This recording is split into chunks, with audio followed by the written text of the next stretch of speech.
It's the C-Rail Squad. What's going on, yo? We back again, man. So, yo, look, I just put up little things different. You know what I'm saying? I set up my other channel. My homeboy T gave me this shit, man. Like flame. Actually, this was made from a 3D printer. Nah, you already know. That's crazy. And then we got it right up here. I don't want to touch it because it might fall. It was hard as hell getting up there, man. You know, so I'm gonna actually get a banner that says C-Real Squad, so it'll be different. So I have over there the C-Real Squad, you know what I'm saying?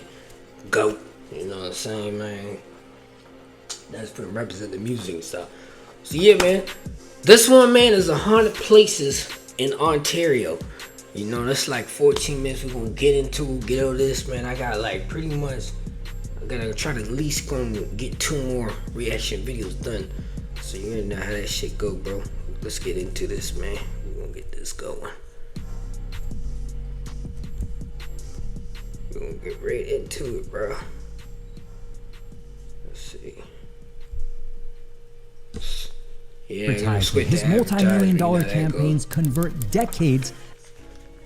From historic defenses where it's rumored spectral soldiers of the past still roam, to popular museums filled to the brim with aged artifacts alongside their own collection of associated restless spirits. Are you sure you're ready to brave our picks for some of the most haunted places in Ontario? Number 5, the Lost Villages Museum. By the way, bro, y'all watching, Ontario is actually in Toronto. So, this is in Canada. The Lost Villages Museum, which is located off Front La Flamme Drive within Alt Park, out of Long Sault, Ontario, is a popular open-air educational venue dedicated to the memorial of 10 communities destroyed through the creation of the St. Lawrence Seaway. Historically, this flooding was planned as a result of the establishment of the Moses Saunders Power Dam through August of 1954, and through subsequent months, those living and working in the area were told they'd need to evacuate to the new pre-planned community sites of Long Sault and Ingleside. When all was said and done, more than 6,500 people were displaced during this project, and at 8 a.m. on July... Bro. Damn, bro, that's crazy, man. July 1st of 1958, flooding commenced, resulting in all of the said former town sites being submerged within 4 days. A year later, in 1959, Alt Park, which had existed previously since 1914 in an area now submerged, was rededicated at its current location. And in 1977, the Lost Villages Historical Society was founded in an effort to retain the history of these, well, lost villages. A museum would open on site shortly after, and would feature 10 fully restored heritage structures moved from the submerged town sites and surrounding areas. The Lost Villages Museum remains open seasonally into the present, from June through September, and offers a range of annual events and ample space for gatherings such as the numerous weddings it hosts. Chillingly, the whole of this weathered museum site is rumored to be I know not to go to that museum ever. haunted by the restless spirits of those forced to give up their lives and land in the name of the Seaway, and those frequenting the expanse have reported a range of supernatural activity, including on the church.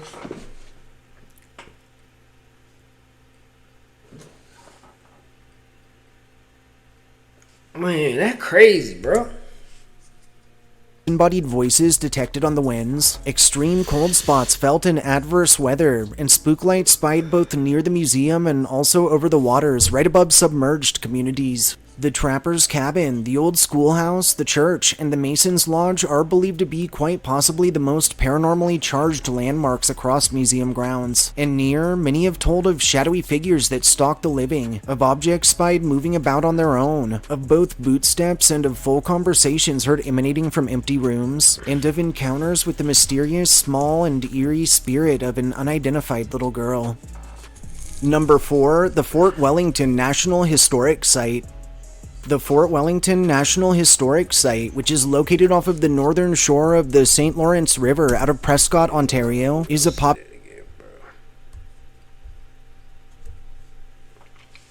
the living, of objects spied moving about on their own, of both bootsteps and of full conversations heard emanating from empty rooms, and of encounters with the mysterious, small, and eerie spirit of an unidentified little girl. Number 4. The Fort Wellington National Historic Site. The Fort Wellington National Historic Site, which is located off of the northern shore of the St. Lawrence River out of Prescott, Ontario, is a popular educational venue acting as one of the best preserved 19th century forts in the whole of Canada, which now interprets the history and significance of the St. Lawrence prior to, during, and preceding the War of 1812. Historically, an earlier earthen fort was first constructed on site from 1813 to 1814 amidst the War of 1812, and was purposed to protect the head of the Gallup Rapids on the St. Lawrence. However, following the war, by 1815 this defense would be left abandoned entirely by the British, until decades following, when from 1838 to 39 a new fort was fashioned atop educational venue acting as one of the best preserved 19th century forts in the whole of Canada, which now interprets the history and significance of the St. Lawrence prior to, during, and preceding the War of 1812. Historically, an earlier earthen fort was first constructed on site from 1813 to 1814 amidst the War of 1812, and was purposed to protect the head of the Gallup Rapids on the St. Lawrence. I just grabbed my chocolate milk and I hit that, man. You do that.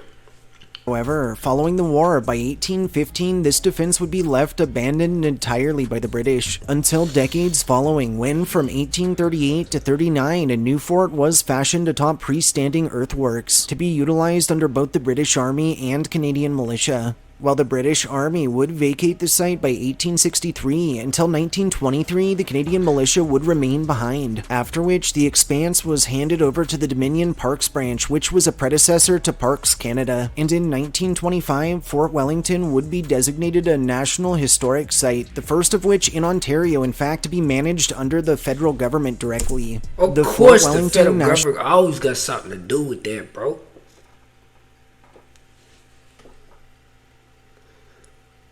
It's like we never get away from the government, you know. Check this out. So I ain't gonna say no names, bro. I'm starting my own business. You know what I'm saying? Like, I've been working a school board, bro, like for like 6 years or something, man. It's like, man, I gotta start my own stuff, man. I've been doing this YouTube stuff, and it's starting to go to the point.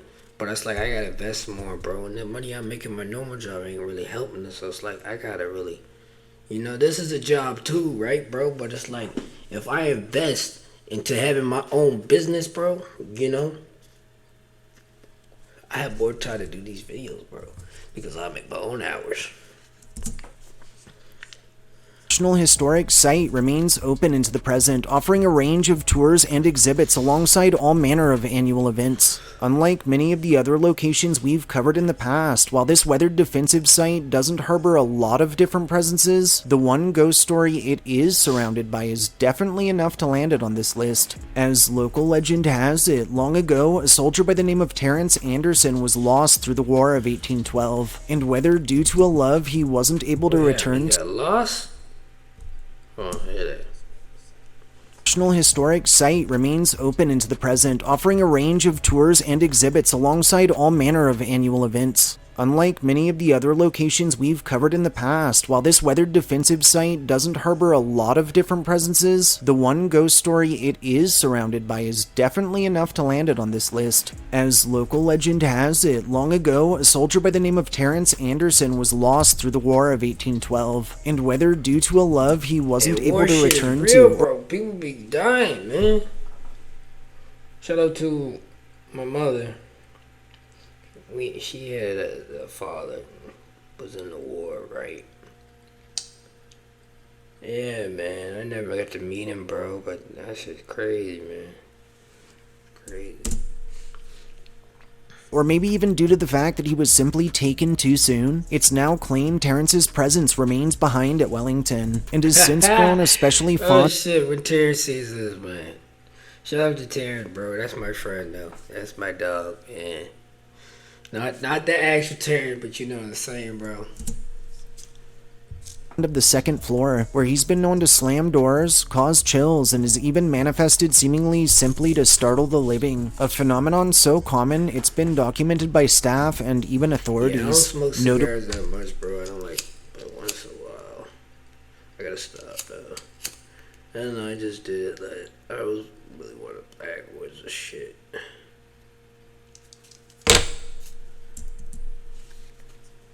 Notably, Terrence has been known to appear more often during the local fife practices, so if you're looking to run into this specter for whatever reason, those would be the times.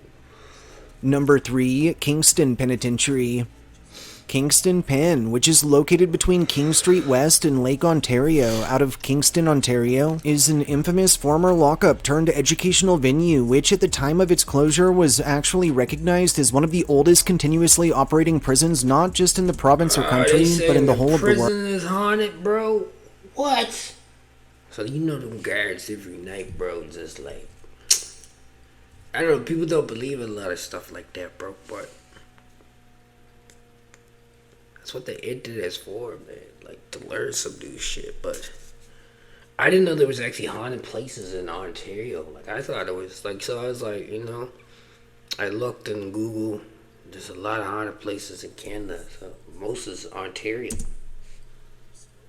World. Historically, this weathered pen was first constructed from 1833 to 1834 and would open its gates to men, women, and even to occasional children as young as 8 on June 1st of 1835 as the provincial penitentiary of the province of Upper Canada, and by 1867 the Kingston site would act... Sorry, not my phone. My camera gonna die, so I had that would click off like that.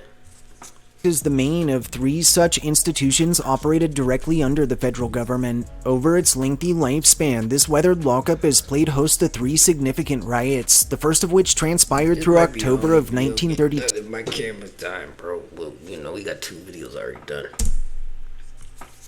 The second of which through August of 1954, and that resulted in the destruction of the site's grand dome and in fires throughout resident shops and horse stables, and the third and most serious of which that transpired through April of 1971, and that involved hostages, inmate fatalities, and extensive damage. Incidentally, the South Wing was left so badly marred it was actually never reopened. Unfortunately for Kingston, through its later years... That one wasn't open, because I'm like, the other one... Y'all don't close this. You at least gotta close one. Cause it's like they must have took it serious. That go, man. Another thing, bro. It would earn a reputation as a place where bad guards and those being punished for on-duty mishaps or political disagreements were sent. Bad guards. I mean, police is bad, but I guess. And by 2013, it would officially close its doors, after which the expanse was transformed into a museum and honored as a historic location. The Kingston Penitentiary remains open into the present and offers a range of touring options in both French and English. Chillingly, the whole of this weathered jail site is rumored to hold a number of souls still serving time from beyond the grave, alongside the restless spirits of those who... Still serving time beyond the grave? So wait, you telling me, bro, they're dead and they're still serving time? Back that up. I want to hear that again, because that didn't make any sense to me. And those being punished for on-duty mishaps or political disagreements were sent, and by 2013 it would officially close its doors, after which the expanse was transformed into a museum and honored as a historic location. The Kingston Penitentiary remains open into the present and offers a range of touring options in both French and English. Chillingly, the whole of this weathered jail site is rumored to hold a number of souls still serving time from beyond the grave, alongside the restless spirits of those who lived, worked, and died within, and those living frequently beyond the grave. Now that's a ghost story. Whoa, bro. Yo, that's crazy. You imagine you died and you gotta still serve time? Well, see, real, that's not real. Man, you on the See Real squad. Like, come on, bro. You gotta think sometimes, like, things might not seem real, but there's some stuff in this world that we don't know about, that they don't want us to know. Real talk, bro.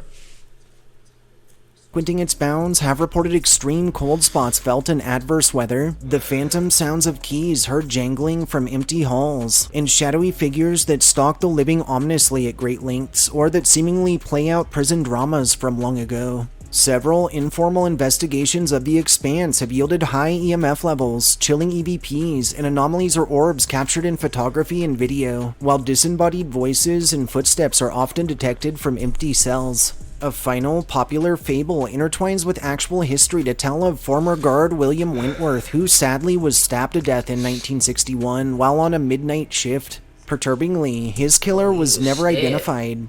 He said, "Ta, ta, ta. My boy, you out there."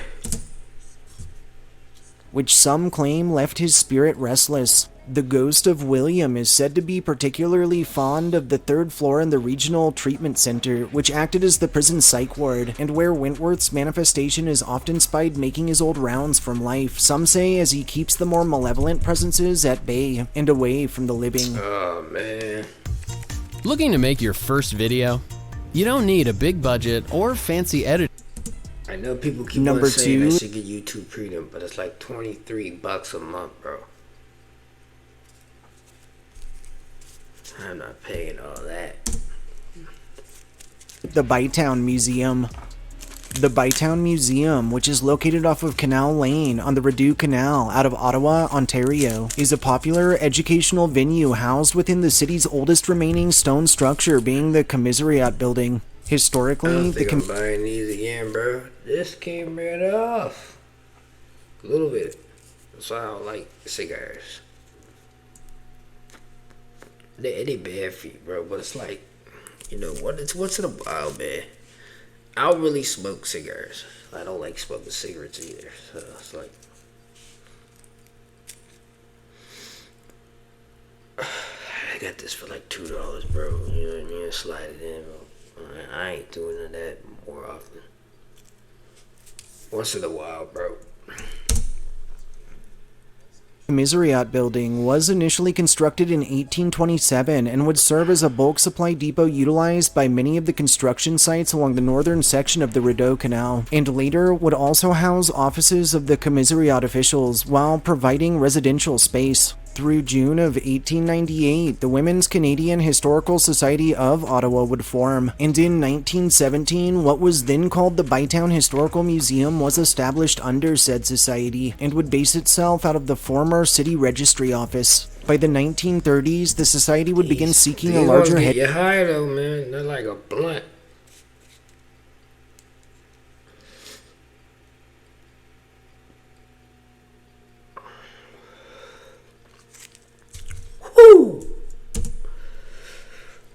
headquarters from which to house their amassment of artifacts. In 1948, the Commissariat at the Ottawa Locks blipped on the radar, and in 1951, the Society would purchase the building outright, after which they would set to work on a series of extensive renovations and modernizations. A year later, in 1952, the Bytown Museum would open its doors to the public. In 1956, the Society would begin accepting men and would alter its moniker to the Historical Society of Ottawa instead. From 1982 to 1984, the Society would launch a full restoration of the Commissariat, and in 1985, the site would reopen toting a slew of modernized exhibits mostly comprised of freshly acquired artifacts. The Bytown Museum remains open into the present, preserving the history surrounding the origins of Bytown and incidentally of Ottawa, as well as of surrounding lands and their progressive growth. Chillingly, and according to long-standing local legends, this weathered place of learning is haunted both by the souls of around 1,000 workers who died through the construction of the Rideau Canal, and also by restless spirits tied to its many artifacts, and both staff and museum goers have reported a range of inexplicable happenings, including disembodied footsteps heard from empty spaces, voices that emanate from vacant rooms, and objects sighted moving about on their own or even floating through midair. On several occasions, doors have been witnessed opening and closing by themselves, or even shaking violently within the... We'll see real squad. Come on, bro, get with me. Listen, I'm being myself. I'll fight a human being, we can throw hands. But when you see something that's unparanormal, you can't see it? I'm going, bro. There's no way. Come on now. their frames. Many tell of odd malfunctions in well-maintained personal electronics, and a handful of terrifying instances even entail the very walls of the structure weeping tears, often from completely sealed stone areas. Those who have braved the first floor vault have reported the sensations of being pushed, of being poked, or even of being grabbed by an unseen force, while on the third floor, phantom baby cries are often detected from the old dolls kept there, which, incidentally, have also purportedly moved their eyes, turned their heads, or even winked at those passing. Their heads? Nah, I don't think so, bro. I ain't with that. The manifestation of former canal construction officer, one Duncan McNabb, has been known to follow nearby living at a distance. Number 1. The Peterborough Liftlock National Historic Site. The Peterborough Liftlock National Historic Site. Not to go to Toronto. First, bro, if I ever go to Toronto, I'm going to visit any place I'm looking up. If this place haunted, if it pops up, I ain't going. There's no way, bro. We ain't about to do that. Look, man, these cigars is crazy. Or blunts, or whatever the heck they call. The paper's falling out. Like, some of the papers I'm still gonna keep. Like a real robo joint. Like, this crazy, bro. Which is located along the Trent Canal out of the city of Peterborough, Ontario, is an iconic vessel lift that acts as number 21 along this particular waterway, which is claimed to be, or at least to have been, the highest hydraulic boat lift in the world, with said lift measuring in vertically at 65 feet. Historically, this particular lift lock was initially designed through the late 1800s under Superintendent of the Trent Canal Richard Birdsall Rogers, with construction approved in 1896 and contractors and crews completing the job by 1904. When all was said and done, the Peterborough lift boasted a range of engineering firsts, such as being the first of such locks to be based out of concrete, and subsequently being the largest structure in the world formed entirely from unreinforced concrete. In 1979, the Peterborough lift lock was designated a National Historic Site. Through the 1980s, a visitor center boasting interactive displays and all manner of exhibits was established and constructed, and in 1987, the lift was honored under the American Society of Mechanical Engineers as a historical mechanical engineering landmark. This weathered old aqua elevator remains in operation into the present, with its passage still in use by water traffic and its visitor center open to the public. Classically, this old lift lock is rumored to harbor both the spirits of those who died through its construction, as well as the drifting souls of those who have ended their lives near the canal, and those living frequent. I guess you would have to end your life after seeing all that. There's no way, bro. Ain't no way, Jose.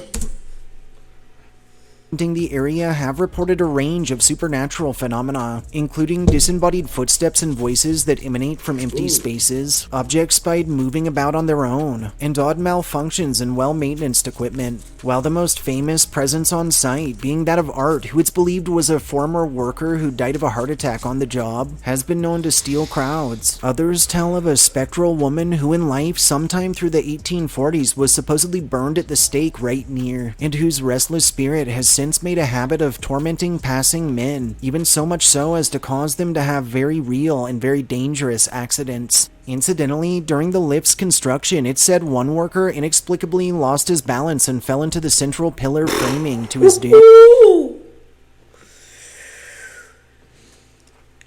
Ow, bro. Life's over for him, man. Gee, that's crazy, bro. Like, ow, bro. I would hate to die like resulting in his corpse simply being built into a solid cement tower. While later into construction, it's also claimed 3 more workers fell to their deaths due to unstable scaffolding. Pretty spooky stuff, if you ask us. Several informal investigations. Like a ghost killed them.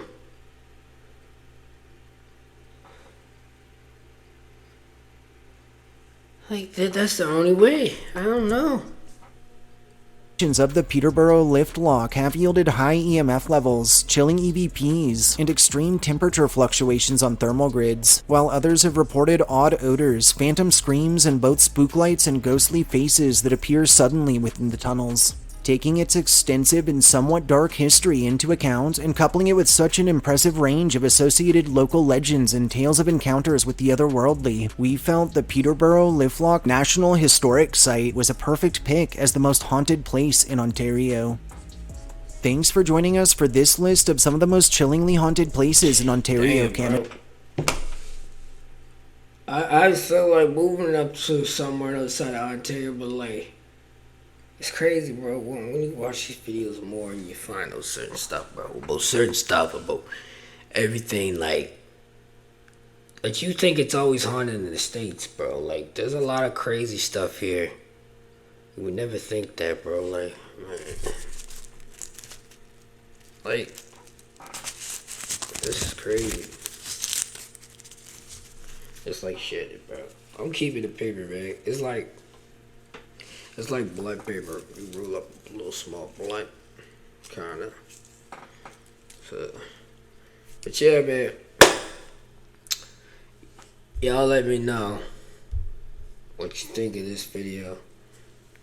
Like, y'all kind of scared? Drop in the comments, and if you want to see more Canadian stuff and that happens in Toronto. Like, this stuff's crazy, man. Might be finding stuff, but you know how it is. Another episode of the same crazy ghost stories. Probably next season when I drop it, I'm gonna try to get a trailer for it. You know what I'm saying? Like a whole season thing. But you already know how we do these things, man. Like, pretty much. If you ain't got a squad, you already know it's the same real squad. We out.